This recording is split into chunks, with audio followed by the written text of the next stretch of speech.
It's Mazzy, and it's the Music Stupid sort of. This is a special edition, special only because it's a thematic edition of It's the Music Stupid, where I pick some handful of records. And it's about the music, not about the pressings, not about the matrix numbers, not about dead wax, but about just records and music and the enjoyment of playing a song. And this is on Brit Girls, 1960s Brit Girls. Now one of the first big artists that was all over the British charts was Cilla Black. She was someone that would eventually be early on managed by Brian Epstein when he had Jerry and the Pacemakers, and he had the Beatles, of course, and then Cilla Black. She comes out of the Merseyside, out of Liverpool, and had a lot of hits on the charts, including Love of the Love and many others. The title track here is Love. She sang actually in the film Ferry Across the Mersey with Jerry and the Pacemakers, so that great song too. But she is someone also that really never crossed over and became big in this country. And I, just got into her because of her association with Brian Epstein and the Beatles. And this is the only album that I ever had of Cilla Black. It doesn't even have the Lennon McCartney penned song she did. So that's Cilla Black. Another important artist and someone who did cross over on the singles chart in this country, and she was the first Welsh singer to hit on the top UK charts, hit a number one, and that is Shirley Bassey. I don't have any albums of her directly, but you all know Goldfinger, and what a powerful voice she had. In fact, she sang the theme to three James Bond songs: Goldfinger, Moonraker, and Diamonds Are Forever. But Shirley Bassey has such a powerful voice, and did a series of songs that were sort of arranged by John Barry and produced by George Martin, as a matter of fact. So there's all this sort of connection, what was happening in the pop world in the 1960s. Shirley Bassey. One of my favorites of the 60s, Brit Girls, and someone who was really popular there. Again, another one that didn't really cross over in America and only had sort of a cult following here, and that's Sandie Shaw. Very much a style icon. Again, parallels what was happening in France with the Yee Yee girls that were emulating the Yeah Yeah Yeah Beatles sound, and the girl singers of England. What a great artist. She had hits with There's Always Something There to Remind Me and Long Live Love are two of her great songs. Fashion icon, just an amazing voice, and just that really kind of girlish English sound that just makes you melt, I think. She had a hit in 1984 again. She came back and did a cover of Hand in Glove and actually sang with the Smiths. So Sandie Shaw, very important. Again, I don't have any of her solo albums, just have this Golden Hits comp, which, is that enough for me? It's what I got. So Sandie Shaw. This music is just power pop wonderful out of the 1960s. In 1967, there was a film I saw as a young boy, and it was a film with the African American actor Sidney Poitier, and that was To Sir with Love. And in the film was Lulu. She acted in the film. She sings the title song. She sings the title song not only over the film, but within the film. And it's such a wonderful film. To Sir with Love is a great song, like one of the classics of the 60s.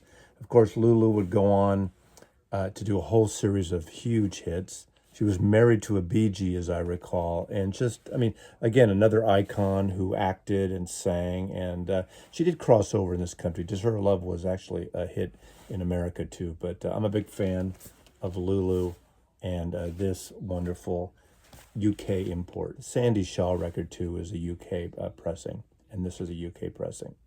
And someone who really has had a long historic career, artistically at least, if not sales-wise, and that's Marianne Faithfull. And her debut single, As Tears Go By, the Rolling Stone cover, is just a wonderful voice, wonderful arrangement, produced by Andrew Loog Oldham. This is a fantastic debut album. Of course, later in the 1980s, her voice dropped.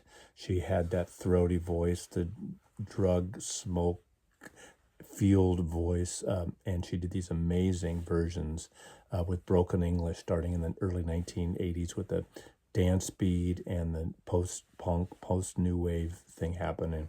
But I'm a huge, huge fan of Marianne Faithfull, and the vocal difference from this record in the late 60s to what she's doing up to now. I mean, she's done albums of music by Kurt Weill and the sort of smoky lounge sessions, even to her last album produced by Warren Ellis with Nick Cave helping out. But what a great, great song. And Sister Morphine she does somewhat later as well.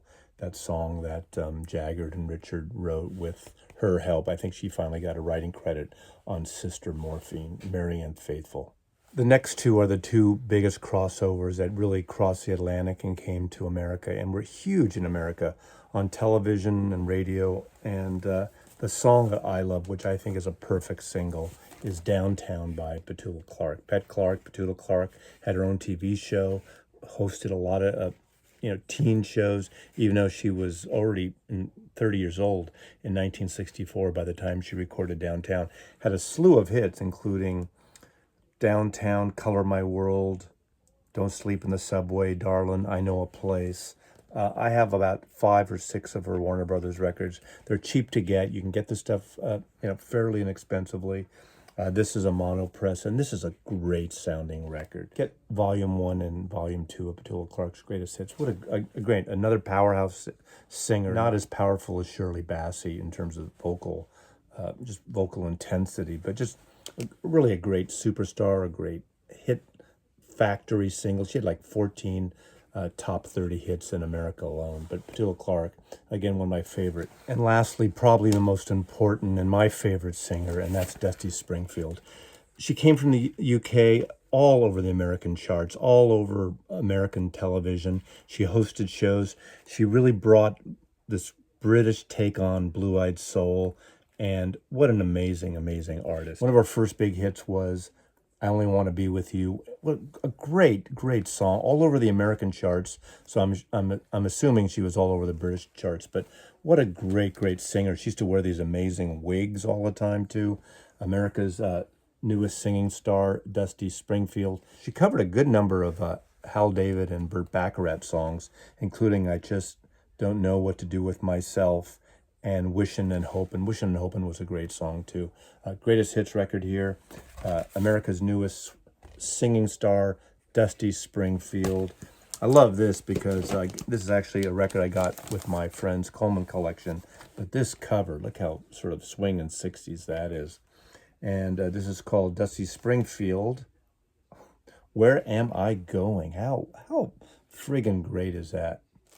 And then in 1969, a record that actually didn't do really well. She was kind of reinventing herself and doing something really different in America and Dusty in Memphis.